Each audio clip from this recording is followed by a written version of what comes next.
بسم اللہ والحمد للہ والصلاة والسلام علی رسول اللہ اما بعد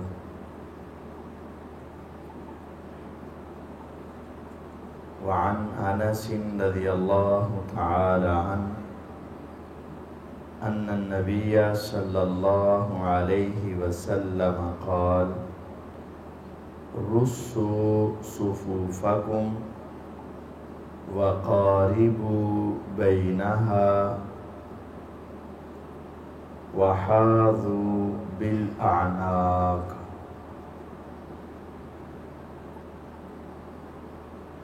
صفوں کی درستگی کے حوالے سے مسائل بیان کیے جا رہے تھے۔ سیدنا انس بن مالک رضی اللہ تعالی عنہ کی روایت ہے کہ نبی کریم صلی اللہ علیہ وسلم نے اس حدیث میں 3 حکم ارشاد فرمائے۔ پہلا حکم یہ ہے رصوا صفوفکم، اپنی صفوں کو خوب مضبوط بناؤ۔ صفوں کے اندر فاصلہ نہ ہو، صفوں کے اندر افراد کے درمیان میں کوئی خالی جگہ نہ ہو۔ یہ عربی لفظ کی گہرائی کو سمجھیں۔ رصو، رصاص کہتے ہیں سیسے کو۔ سیسا ایک ایسی شے ہے جب اس کو پگھلا کر کسی جگہ پہ ڈال دیا جائے تو اس میں ایک سوئی کے نکے کا بھی سوراخ نہیں رہتا ہے۔ یہ ایک مشہور ہے کلمہ جملہ، سیسا پلائی ہوئی دیوار، یعنی دیوار بنا کر اس کے اوپر سیسا پگھلا کر ڈال دیا جائے تو ایسی مضبوط دیوار جس میں ایک سوئی کے نکے جتنا بھی سوراخ نہ ہو اسے کہتے ہیں سیسا پلائی ہوئی دیوار۔ تو آپ نے صفیں بنانے کے لیے حکم دیا رصوا صفوفکم، اپنی صفوں کو سیسا پلائی ہوئی دیوار بناؤ، یعنی خوب جڑ کر کھڑے ہو جاؤ۔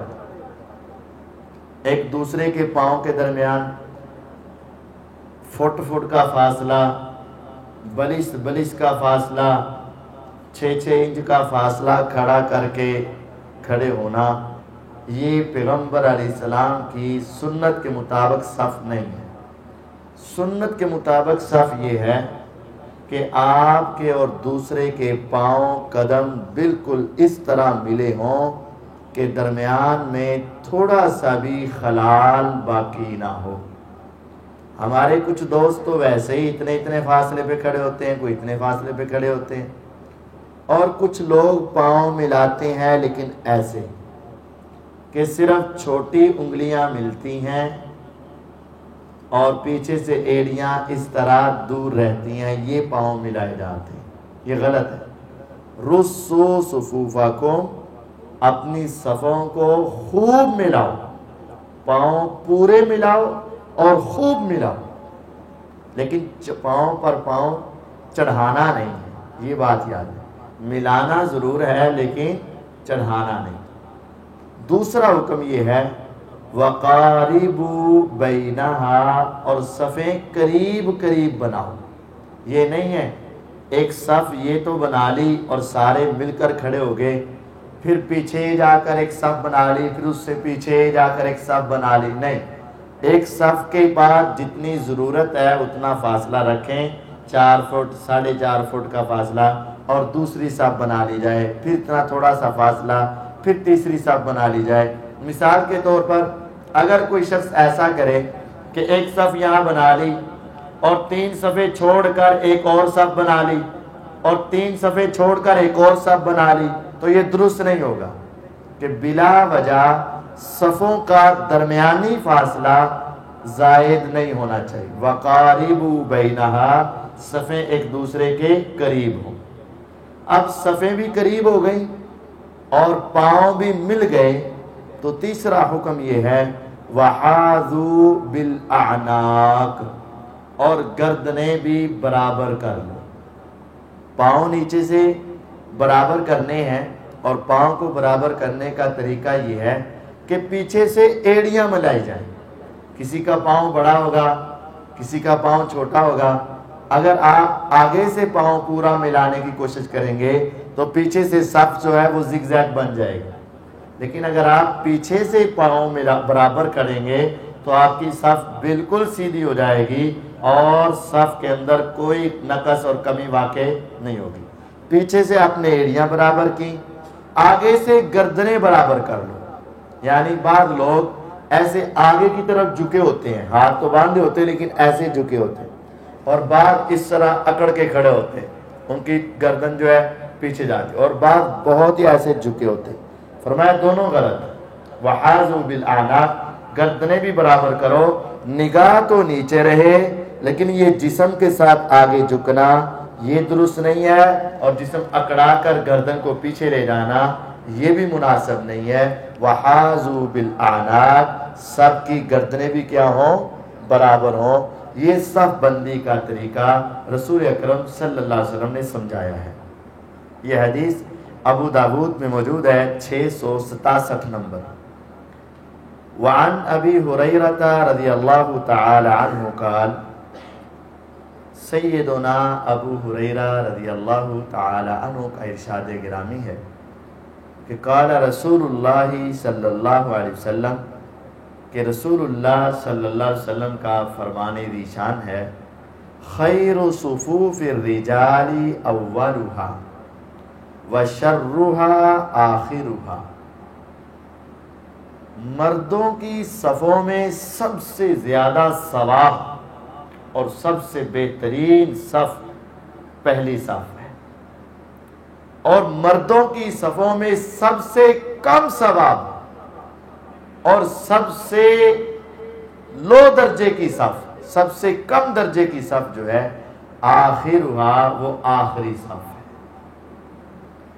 وخیر صفوف النساء آخرها، اور عورتوں کی صفوں میں سب سے بہتر اور سب سے زیادہ ثواب والی صف آخرها، آخری ہے۔ وشرها اولها، اور سب سے کم ثواب والی صف پہلی صف ہے۔ رواہ مسلم، یہ صحیح مسلم میں 985 نمبر حدیث موجود ہے۔ یہ کیا بات ہوئی؟ جس طرح مردوں کو اگلی صفوں میں آنے کا ثواب زیادہ ملتا ہے تو عورت کو بھی پہلے آنے کا، اگلی صف میں آنے کا ثواب زیادہ ملنا چاہیے، لیکن اس روایت میں تو دونوں کا الٹ کر دیا گیا۔ مردوں کے لیے سب سے زیادہ ثواب پہلی میں اور سب سے کم ثواب آخری میں، اور عورتوں کے لیے سب سے زیادہ ثواب آخری میں اور سب سے کم ثواب اول میں۔ اس حدیث کو سمجھنے کے لیے پہلے اس حالات کو، ان حالات کو اور اس مسجد کے جو طریقہ کار تھا اس کو سمجھنا ضروری ہے۔ اس وقت یہ ڈبل منزل چھت نہیں ہوا کرتی تھی، سنگل سٹوری تھی۔ مسجد کے صحن میں ایک پردہ لٹکایا گیا تھا، اور اس پردے سے آگے مرد نماز پڑھتے تھے، اور اس پردے کے پیچھے عورتیں نماز پڑھتی تھیں۔ اور اس وقت طریقہ کار یہ تھا کہ پانچوں نمازیں اگرچہ عورتوں پر مسجد میں آ کر پڑھنا فرض نہیں ہے، لیکن ثواب چونکہ ہے، اس وجہ سے اکثر عورتیں پانچوں نمازیں مردوں کی طرح مسجد میں آ کر ادا کیا کرتی تھی۔ اب صورتحال یہ ہو کہ آگے اسی حال میں اگر پارٹیشن کی جائے اور ہلکے سے پردے کی جائے، بہت اہم اور ذرا زبردست قسم کا معقول انتظام نہ ہو، اس وقت لباس کی بھی قلت تھی۔ بعض صحابہ کا آپ کے پاس علم ہوگا کہ وہ ان کے پاس پہننے کے لیے کل صرف ایک جوڑا ہی ہوتا تھا، بس صرف ایک جوڑا، گرمی میں بھی سردی میں بھی وہی دھوتے، وہی پہنتے، وہی گزارا کرتے، ایسی کیفیت تھی۔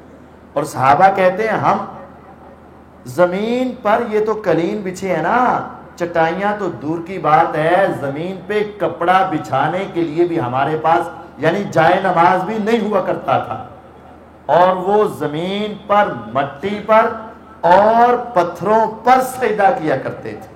اور آپ نے سنا ہے کہ نبی علیہ السلام نے وہ رات جو تاک رات تھی لیلۃ القدر، جب آپ نے سجدہ کیا تو پیشانی کیچڑ کے ساتھ گیلی ہو گئی، کیچڑ مٹی لگ گئی، اس کا مطلب زمین پر کچھ نہ تھا۔ اور صحابہ ان پتھروں کی گرمی اور تپش سے بچنے کے لیے کیا کرتے، جہاں سجدے والی جگہ ہوتی نا، اندازہ لگا لیتے، وہاں کے پتھر پکڑ کے ہاتھ میں مٹھی میں لے کر ذرا ان کو ٹھنڈا کر لیتے، پکڑ کے اس کی گرمی اپنے ہاتھ میں لے کر اس کو کیا کر لیتے، اور پھر سجدے کی جگہ پہ رکھ لیتے، تاکہ میں نے یہاں سجدہ کرنا ہے، چلو ذرا سجدہ کرنے میں کچھ آسان نہیں ہوگا۔ کیسے حالات ہوں، کیسی کیفیات ہوں۔ اس دور میں پھر پردے کا اعلیٰ انتظام کرنا بھی کیا ہوگا، مشکل ہوگا۔ آپ ذرا اس معاملے کو سمجھیں۔ ایک صحابی کہتے ہیں اللہ کے نبی علیہ السلام میری اس عورت سے شادی کر دیں، آپ نے فرمایا حق مہر دینے کے لیے کچھ ہے؟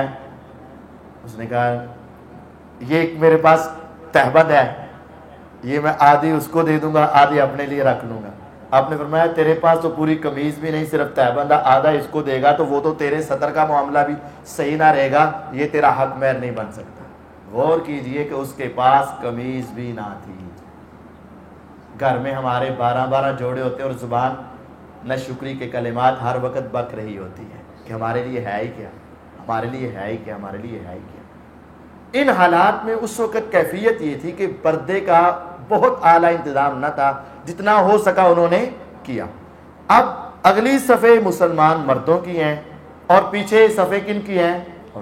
اب جو آخری صف مردوں کی بنے گی اور جو پہلی صف عورتوں کی بنے گی تو آوازوں کا آنا جانا اور نظر کا پڑنا اور قریب ہونا یہ ایک فتنے کا باعث بھی بن سکتا تھا۔ تو اس لیے فرمایا کہ مردوں کی سب سے آخری صف یہ کم ثواب والی ہے، اور عورتوں کی اگلی صف۔ عورتوں کو چاہیے کہ جتنا ہو سکیں وہ پیچھے پیچھے رہیں، وہ اگلی صفوں میں آنے کی کوشش نہ کریں۔ مثال یہ ہے، عورتوں کے لیے 5 صفوں کی جگہ مختص کی گئی، لیکن عورتیں اگر 3 صفوں کی ہیں تو ان کو کوشش کرنی چاہیے کہ آخری 3 میں نماز پڑھیں، پہلی 3 کے بجائے آخری 3 میں نماز پڑھیں۔ اگر ان کے لیے 5 صفوں کی جگہ مختص کی گئی اور 2 صفوں کی عورتیں جمع ہوئی ہیں تو ان کے لیے بہتر کیا تھا کہ کہاں نماز پڑھیں؟ آخری 2 میں نماز پڑھیں، تاکہ مردوں کے زیادہ قریب نہ ہوا جائے۔ لیکن آج کیا ہے؟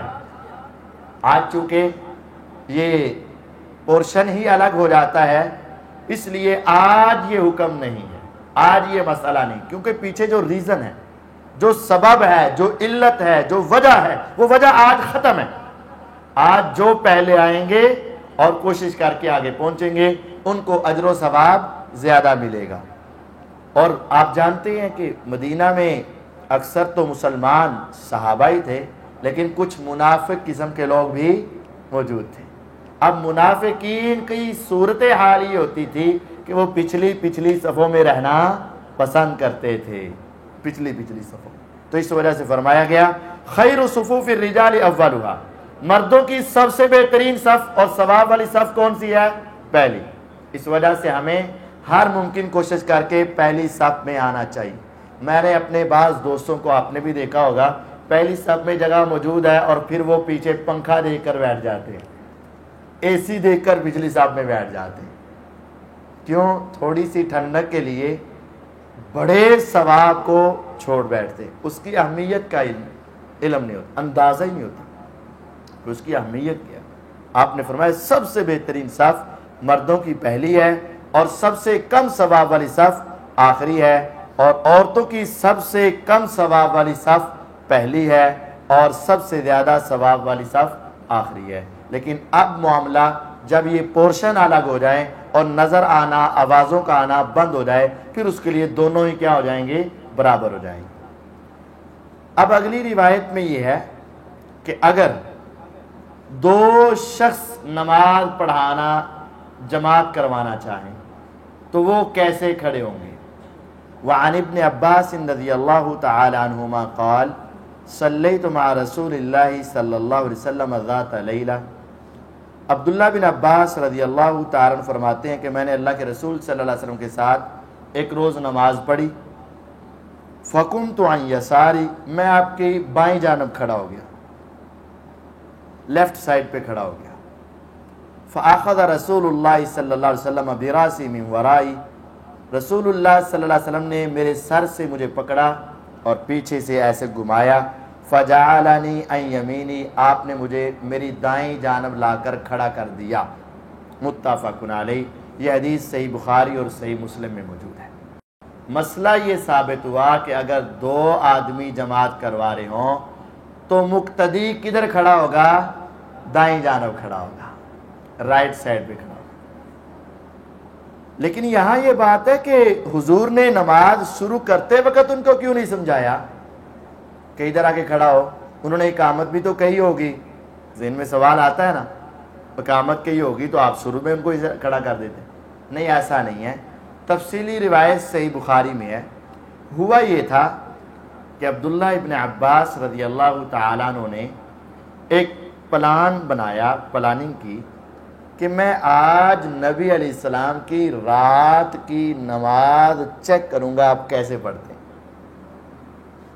آپ کیسے سوتے ہیں، آپ کیسے اٹھتے ہیں، اٹھ کر کیا کرتے ہیں، نماز کیسے، وہ ساری چیز کو چیک کرنا تھا۔ یہ تقریباً 5 سال کے بچے تھے اس وقت، 5 ساڑھے 5 سال عمر تھی ان کی، بہت کم عمر تھی، لیکن سوچ یہ تھی کہ میں رسول اللہ صلی اللہ علیہ وسلم کی رات کی کیفیت اور نماز کو چیک کروں گا۔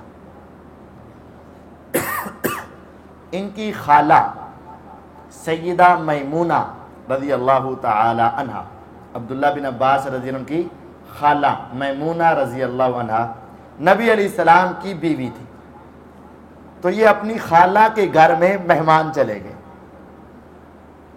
اور عشاء کی نماز پڑھ کے فوراً گھر میں چلے گئے پیغمبر علیہ السلام کے پہنچنے سے پہلے اور جا کر لیٹ گئے، اور لیٹ کر ایسی کیفیت بنا لی کہ جیسے وہ سو گئے، یعنی ایسی کیفیت بنا لی جیسے سو گئے۔ نبی علیہ الصلوۃ والسلام آئے اور آ کر آپ نے دیکھا سو گئے ہیں۔ آپ نے فرمایا نام الغلیم، یہ چھوٹا سا بچہ سو بھی گیا، انہیں تو نماز پڑھ کے آیا سی، انہیں سو بھی گیا۔ نام الغلام، بچہ سو بھی گیا۔ اب ان کے گھر کی کیفیت بھی میرے نبی علیہ السلام کی حالات زندگی دیکھیں۔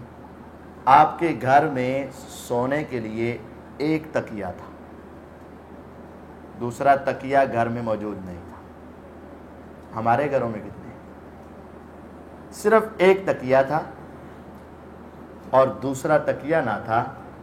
آپ اس موبائل کے اوپر غور کریں، اس کا ایک چوڑا حصہ ہے اور ایک کم چوڑا حصہ ہے۔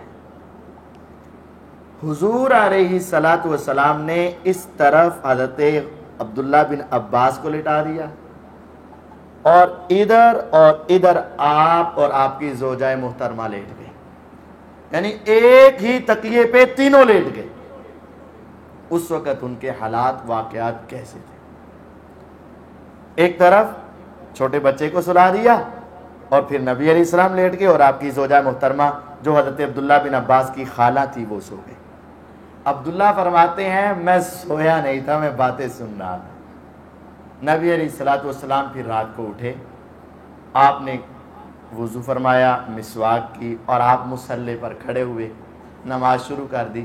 میں بھی اٹھا، میں نے بھی اسی طرح مسواک کی، وضو کیا اسی برتن سے، اور میں بھی آپ کے ساتھ جا کے کھڑا ہو گیا۔ لیکن ابھی تک مجھے یہ نہیں پتا تھا کہ مقتدی کہاں کھڑا ہوتا ہے اور امام کہاں کھڑا ہوتا ہے، یہ مسئلہ نہیں پتا تھا مجھے۔ تو وہ آئے اور آ کر اس طرف کھڑے ہو گئے، الٹی جانب۔ نبی علیہ السلام نے ایسے ان کے سر سے پکڑا اور ایسے گھما کر اپنے دائیں طرف کھڑا کر دیا۔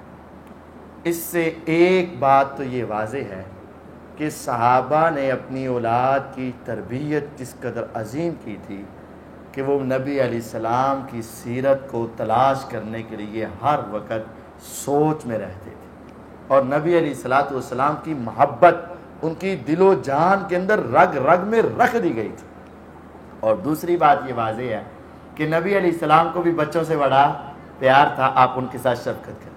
تیسری بات یہ ہے کہ اگر کوئی آدمی نماز پڑھ رہا ہے، نماز شروع کرتے وقت اس کا جماعت کروانے کا ارادہ نہیں ہے، لیکن درمیان میں کوئی آ کر مل جائے تو درمیان سے جماعت شروع ہو سکتی ہے، کیونکہ جب نبی علیہ السلام نے نماز شروع کی ہوگی، آپ نے تو دیکھا بچہ سویا ہوا ہے، آپ اپنی روٹین کے مطابق آ کر نماز شروع کر دی، آپ کو ان کے اٹھ کر آنے کا پہلے علم نہیں تھا، تو آپ نے اپنے اعتبار سے نماز شروع کی ہوئی ہے، تو آپ اگر خود نماز پڑھ رہے ہیں، کوئی ساتھ آ کر نماز میں مل جائے، پہلے نیت نہ ہو تو نماز جاری ہو سکتی ہے، جیسا کہ آپ نے یہ نماز جاری کی۔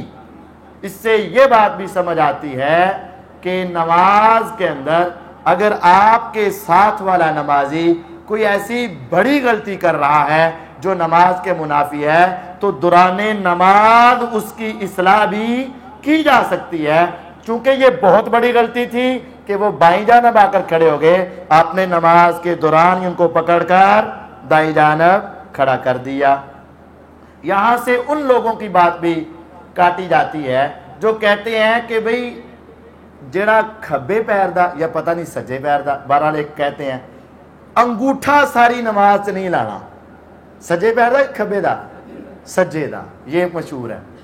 وہ نا کسی کا وضو بھی ٹوٹ جائے، نماز سے وہ نکل بھی جائے تو یہ اکٹھے نہیں ہوتے، کچھ دوست قریب کہتے نہیں سجے پیر دا انگوٹھا جتے رکھ لیا نا، ساری نماز اتھو لانا نہیں، اینج کہہ دو جس طرح کل ٹھک گیا، تو پھر عبداللہ بن عباس ہے جن کو تو آپ نے ایسے کر کے سیدھا کر دیا، ان کا پاؤں سجے پاؤں کا انگوٹھا کدھر گیا؟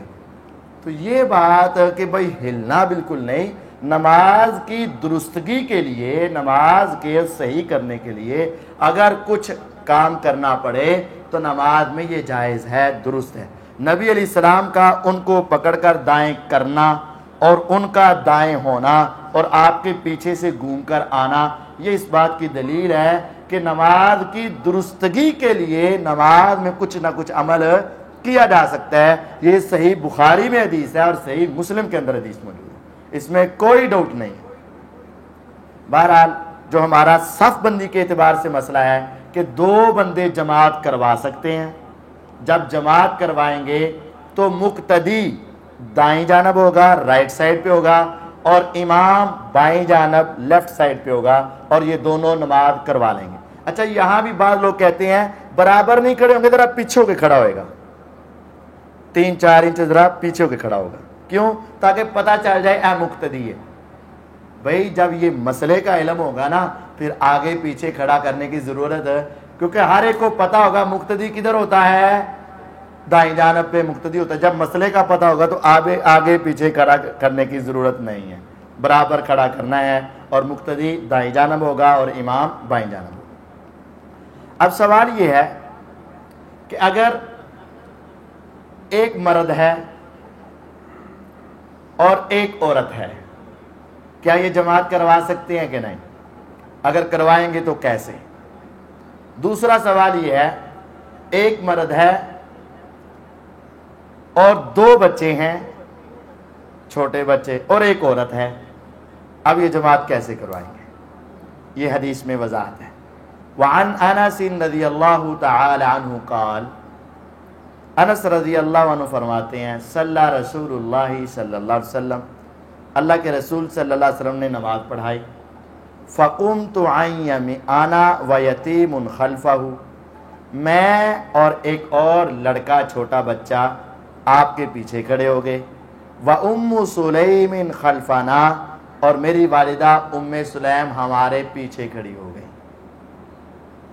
یعنی 2 بچے تھے، ایک عورت تھی اور ایک نبی علیہ السلام تھے۔ نبی علیہ السلام امام بنے، 2 بچے پیچھے صف میں کھڑے ہوئے اور عورت پیچھے الگ صف میں کھڑی ہوئی۔ عورت نے یہ نہیں کیا کہ بچوں کو اپنے ساتھ کھڑا کر لے، ایسا نہیں ہے۔ اور اگر بچے 2 ہیں تو آپ علیہ السلام نے بھی یہ نہیں کیا کہ آپ ان کو اپنے ساتھ کھڑا کر لیں، یہ بھی نہیں ہے۔ بچے 2 یا 2 سے زیادہ ہوں، یا بندے 2 یا 2 سے زیادہ ہوں تو وہ پیچھے کھڑے ہوں گے، اور عورت پیچھے اکیلی کھڑی ہوگی۔ یہاں سے یہ مسئلہ بھی ثابت ہوا، عورت اکیلی جماعت میں مل جائے تو اکیلی کی صف بن جاتی ہے اور وہ نماز پڑھ سکتی ہے۔ عورت اکیلی پیچھے کھڑی ہو سکتی ہے، اس کی نماز اکیلے کی کیا ہے؟ جائز ہے۔ اگر اب ایک بچہ ہو، ایک عورت ہو اور ایک امام ہو تو پھر کیا کیا جائے گا؟ ایک بچے کو امام اپنے ساتھ کھڑا کر لے گا، جس طرح دو بندوں کی جماعت ہوتی ہے، اور عورت پیچھے اکیلی کھڑی ہو جائے گی، اس طرح جماعت ہو جائے گی۔ اچھا، عورتوں کی بھی جماعت ہو جاتی ہے، عورتیں عورتوں کی جماعت کروا سکتی ہیں، لیکن اس وقت ان کی جو امام ہوگی وہ آگے بڑھ کر مردوں کے امام کی طرح کھڑی نہیں ہوگی، بلکہ ان کی صف بنے گی، صف کے درمیان میں عورت ان کی امام ہوگی، اور وہ اونچی آواز سے تکبیرات کرتی جائے گی یا وہ قرات کرتی جائے گی اور وہ ان کی جماعت کروا دے گی۔ عورت بھی عورتوں کی جماعت کروا سکتی ہے جب وہاں مرد موجود نہ ہو، لیکن عورت مردوں کی جماعت نہیں کروا سکتی ہے۔ اب سوال یہ ہے کہ اگر کوئی شخص پیچھے سے رکوع کر کے آئے اور آ کر جماعت میں مل جائے تو کیا یہ درست ہے؟ یا پھر وہ آئے اور اکیلا ہی پیچھے کھڑا ہو کے نماز پڑھ لے تو کیا یہ درست ہے؟ نہیں، یہ درست نہیں ہے۔ اس کے لیے یہ احادیث سن لیں۔ وعن ابی بکرۃ رضی اللہ تعالی عنہ انہ انتہا الی النبی صلی اللہ علیہ وسلم وہو راکع۔ ابو بکرہ صحابی ہیں رضی اللہ تعالی عنہ، وہ نبی علیہ الصلوۃ والسلام کے پاس آئے، نماز ہو رہی تھی تو حضور اس وقت رکوع کی حالت میں تھے۔ حضور علیہ السلام کس میں تھے؟ رکوع میں تھے۔ فرکع قبل ان یصل الی الصف، انہوں نے دور سے دیکھا کہ وہ رکوع میں ہے، مسجد میں آئے تو پیچھے سے ہی انہوں نے رکوع کر دیا۔ فرکع تو انہوں نے رکوع کر دیا، قبل ان یصل الی الصف، صف تک پہنچنے سے قبل ہی انہوں نے رکوع کر دیا۔ آپ یوں سمجھیں، اگلی 5 صفوں میں جماعت کھڑی ہے، امام صاحب رکوع میں ہے، آپ دروازے سے اندر انٹر ہوئے یا اندر مسجد میں داخل ہوئے اور پچھلی صف سے رکوع کر کے رکوع کی حالت میں چلتے چلتے چلتے چلتے آگے آ گئے، آ کر نماز میں مل گئے۔ فذکر ذلک للنبی صلی اللہ علیہ وسلم، اس کا پھر پیغمبر علیہ السلام کو بتایا گیا، جی آج یہ کام ہوا ہے۔ فقال له النبی صلی اللہ علیہ وسلم زادک اللہ حرصا ولا تعد، اللہ کے نبی صلی اللہ علیہ وسلم نے ان کو بلایا، آپ نے فرمایا اللہ تیری حرص، یہ تیری سوچ، یہ تیری چاہت، اس میں اضافہ کرے۔ یہ سوچ یہ تھی نا کہ چلو ایک رکوع زیادہ نبی علیہ السلام کے ساتھ ہو جائے گا، اگر میں چل کر وہاں جاؤں گا ہو سکتا ہے حضور رکوع سے اٹھ جائیں اور میں ادھر سے ہی رکوع کر لیتا ہوں تاکہ میری زندگی میں ایک رکوع اور نبی علیہ السلام کے ساتھ جماعت میں ہو جائے۔ تو آپ نے فرمایا اللہ تیری سوچ، اس لالچ، اس حرص میں اضافہ فرمائے، لیکن بات یہ ہے وَلَا تَعُدْ، آئندہ ایسے نہیں کرنا، آئندہ ایسے نہیں، آرام سے آؤ، صف کے اندر جہاں تیری جگہ بنتی ہے وہاں پہنچو اور وہاں نماز میں داخل ہو جاؤ۔ پیچھے سے نماز میں داخل ہونا اور چلتے چلتے آنا اور پھر نماز میں شامل ہو جانا، ایسا درست نہیں ہے۔ وزاد، یہ روایت صحیح بخاری میں ہے، لیکن ابو داود میں ایک روایت کے اندر الفاظ مزید وضاحت کے ساتھ ہیں کہ فرکع دون الصف، انہوں نے صف کے پیچھے ہی رکوع کر لیا تھا، ثم مشى الى الصف، پھر صف کی طرف چل کر آئے تھے۔ پچھلی روایت میں میں نے بتا تو دیا تھا لیکن روایت میں چلنے کے الفاظ موجود نہیں تھے، ابو داود میں چل کر آنے کے الفاظ بھی موجود ہیں۔ اس روایت سے یہ بات، دو باتیں واضح ہوتی ہیں۔ ایک بات تو یہ کہ صحابہ کا ثواب کمانے میں بہت زیادہ خیال رہتا تھا کہ کہیں ایک رکوع بھی مجھ سے مس نہ ہو جائے، اور ہمارے ہاں کیا ہے، اگر امام سجدے میں گیا تو کہنا چلو اٹھ ہی لوے پھر مل لیں گے، آ کے یہاں صف میں کھڑے ہو جاتے ہیں اور امام کے اٹھنے کا انتظار کر رہے ہوتے ہیں۔ حالانکہ ہم بالکل صحیح طور پر 1 یا 2 سجدے کر سکتے ہوتے ہیں. یہ غلط ہے، غلط ہے. اور بعض لوگ امام کو تشہد میں دیکھتے ہیں اور امام نے سلام پھیرنا ہے، چل انہیں سلام پھیرنا ہے، میں 5 کلیاں پڑھ لوں گا، وہ پیچھے ہی کھڑا ہو کر امام کے سلام پھیرنے کا کیا کر رہا ہوتا ہے؟ انتظار کر رہا ہوتا ہے. یہ غلط ہے، اس کو فوراً جماعت کے ساتھ ملنا چاہیے. دوسرا یہ ہے کہ اگر کوئی شخص رکوع میں ملا ہے تو اس کی رکعت نہیں ہوگی، اس کی وہ رکعت شمار نہیں ہوگی، کیونکہ قیام فرض ہے اور قیام میں سورۃ فاتحہ فرض ہے، اس کے بغیر وہ رکعت شمار نہیں ہوتی ہے. اس صحابی کو چونکہ اس مسئلے کا علم نہ تھا، انہوں نے پیچھے ہی صف کے اندر پیچھے ہی صف سے پیچھے ہی رکوع کر دیا اور آ کر مل گئے اور آ کر انہوں نے نماز جاری کر دی اور انہوں نے سمجھ لیا میری نماز ہو گئی. تو آپ نے فرمایا آئندہ ایسا نہیں کرنا. تو آئندہ ہمارے لیے یہ حکم ہے کہ ہم نے یہ کام نہیں کرنا، اور جو ہماری رکعت رہ جائے اس کو کھڑے ہو کر دوبارہ پڑھنا ہے.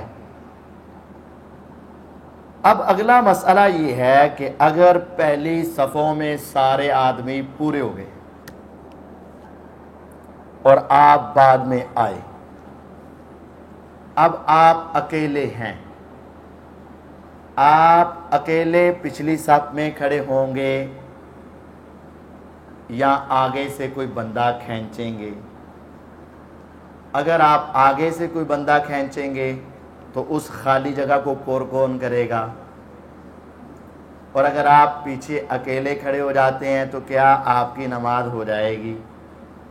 کیونکہ جماعت تو ہوتی ہے جس میں کوئی ساتھ ہو، جب اکیلا پڑھ رہا ہے تو پھر یہ جماعت نہیں ہے. حضور علیہ السلام نے جب 2 بندوں نے جماعت کروائی تو مقتدی کو پیچھے کھڑا نہیں کیا، کیونکہ پیچھے کلے کی نماز، اس کو کہا تو امام کے ساتھ کھڑا ہو جا، پیچھے کلے کی نماز. اب صفیں ساری پوری ہیں، وہ بندہ اکیلا آیا ہے، اب وہ کیا کرے؟ روایت سن لیں. یہ مسئلہ ذرا سمجھنے میں دقت آتی ہے، اوکھا لگتا ہے، لیکن کوئی بات نہیں، جب دل بڑا ہو تو پھر کوئی مسئلہ اوکھا نہیں لگتا. وعن وابصہ بن معبد رضی اللہ تعالی عنہ، وابصہ بن معبد رضی اللہ عنہ صحابی فرماتے ہیں ان رسول اللہ صلی اللہ علیہ وسلم رأى رجلا يصلي خلف الصف وحدہ، کہ آپ نے دیکھا ایک آدمی صف کے پیچھے اکیلا ہی نماز پڑھ رہا تھا. آپ نے سلام پھیرا ہوگا، پیچھے دیکھا کہ اکیلا ہی کھڑا ہو رہا ہے کہ نماز پڑھ رہا ہے، ایک آدھی رکعت اس کی رہ گئی ہوگی، یا اس نے سلام پھیرا ہوگا تو دیکھا اکیلا ہی ہے. فَأَمَرَ أَن يُعِيدَ الصَّلَاةَ، آپ نے حکم دیا کہ نماز دوبارہ پڑھ. اس کو حکم دیا کہ نماز دوبارہ پڑھ. اس کا مطلب یہ ہے کہ جماعت کے اندر کم از کم 2 بندوں کا مل کر کھڑا ہونا ضروری ہے. اور اگر کوئی اکیلا آیا ہے اور اس کے ساتھ پیچھے سے کوئی نہیں آیا تو اس آدمی کو نماز دوبارہ پڑھنی پڑے گی. فوراً ذہن میں سوال ہے، لو جی اودا کی قصور ہے، اس بیچارے کا کیا قصور ہے؟ اس کا جواب یہ ہے کہ اللہ تعالیٰ نے شریعت بنائی ہے، وہ اللہ تعالیٰ کی مرضی ہے. وہ شریعت ہماری عقل، ہماری سوچ کے مطابق ہونا ضروری نہیں ہے. پیغمبر علیہ الصلوۃ والسلام نے ہمیں کہا تھا ہوا خارج ہو جائے تو وضو ٹوٹ جاتا ہے. ہم مانتے ہیں کہ نہیں مانتے؟ تو جی میرا کیا قصور ہے، میں نے ساری نماز پڑھ لی تھی، تشہد میں بیٹھا تھا، ہوا خارج ہو گئی، بھئی نماز دوبارہ پڑھنی پڑے گی. اچھا اس میں نماز دوبارہ پڑھنی ہے تو وضو بھی تو دوبارہ کرنا پڑے گا. ٹھیک ہے چلو وضو کر لیتا ہوں، لیکن وضو میں کیا کروں؟ ہاتھ دھو، منہ کے اندر کلی کر، ناک، چہرہ، بازو اور سار پاؤں. اچھا بھئی جس وجہ سے وہاں خارج ہوئی، جہاں سے خارج ہوئی، اس کو تو دھونے کا فرض قرار دیا ہی نہیں گیا، اس کے بارے میں تو کچھ کہا ہی نہیں گیا. بھئی یہ شریعت ہے، وہ ہر وقت تیری عقل کے تابع ہونا ضروری نہیں. جو تمہیں سمجھ آ جائے مان لو، نہ سمجھ آئے تب بھی مانو. الذین یؤمنون بالغیب، یہ بھی کسی چیز کا تقاضا ہے. تو جس طرح ہم ہوا کے خارج ہونے پر سب چونکہ سنا ہوا مسئلہ، سب کہتے ہیں ہاں یار وضو تو دوبارہ کرنا پڑے گا، نماز دوبارہ پڑھنی پڑے گی۔ اسی طرح اگر کوئی شخص آیا اور اکیلا صف میں کھڑا ہوا، اس کے ساتھ کوئی نہ آ کر مل سکا، تو اس کو نماز دوبارہ پڑھنی پڑے گی۔ ہاں، اس کے آنے کی وجہ سے اس کو جماعت کا ثواب ضرور ملے گا، اور اس نے جو رکعت پڑھی ہیں ان کو ان کے نوافل کا ثواب ضرور ملے گا، لیکن نماز اس کو دوبارہ دہرانی پڑے گی۔ آپ آخری رکعت کے رکوع میں آئے ہیں، رکوع بھی کیا، سجدے بھی کیے، تشہد بھی کیے، لیکن جب آپ 4 رکعتیں پوری کرتے ہیں تو یہ چیزیں پھر دوبارہ پڑھتے ہیں۔ یار ایتے میں پہلا پڑھ لیا سی، ایتے میں پہلا نہیں، اب آپ کو دوبارہ پڑھنی پڑیں گی۔ پہلے کا ثواب تو مل جائے گا لیکن دوبارہ پڑھنی پڑے گی۔ جس طرح ہم وہ دوبارہ پڑھتے ہیں، اسی طرح اگر اکیلا آدمی صف میں کھڑا ہوا تو اس کو ساری نماز دوبارہ پڑھنی پڑے گی۔ ہاں، اگر 1 رکعت کے بعد کوئی آ کر مل گیا، یا 2 رکعتوں کے بعد مل گیا، یا 3 رکعتوں کے بعد مل گیا، یا کسی بھی موقع پر مل گیا، جہاں سے دوسرا آ کے مل گیا وہاں سے اس کی نماز با جماعت شروع ہو گئی۔ اس سے آگے یہ اپنی گنتی شمار کرے گا اور اس کو مکمل کرے گا، پیچھے والی ختم۔ سمجھ آئی؟ یہ روایت بالکل صحیح ہے، مسند احمد میں، ابو داؤد میں، ترمذی میں اور ابن حبان میں یہ روایت موجود ہے۔ جو اکیلا آدمی پیچھے نماز پڑھے اس کو نماز دوبارہ لٹانی پڑے گی۔ اب ایک ضعیف روایت ہے، وہ بھی سن لیجئے۔ وہ ضعیف روایت ہے کہ آپ نے فرمایا اللہ دخلت معہم او اجتررت رجلا، کہ یار تو اکیلا پیچھے نماز پڑھ رہا تھا، تجھے چاہیے تھا کہ تو ان کے ساتھ ہی مسجد میں اور اگلی صف میں گھس جاتا، یا ان سے کوئی بندہ پیچھے کھینچ لیتا، اس میں گھس جاتا، یا ان میں سے کوئی۔ یہ گھسنے اور کھینچنے والی روایت ضعیف ہے، اس کے اندر سری بن اسماعیل راوی ضعیف ہے، اس وجہ سے نہ کھینچنے والا مسئلہ درست ہے نہ گھسنے والا مسئلہ درست ہے۔ ہاں، اگر جگہ موجود ہے تو آپ آگے جاؤ، جگہ نہیں ہے تو پیچھے ہو۔ اگر آپ آگے سے کھینچو گے تو آگے جگہ کیا ہو جائے گی؟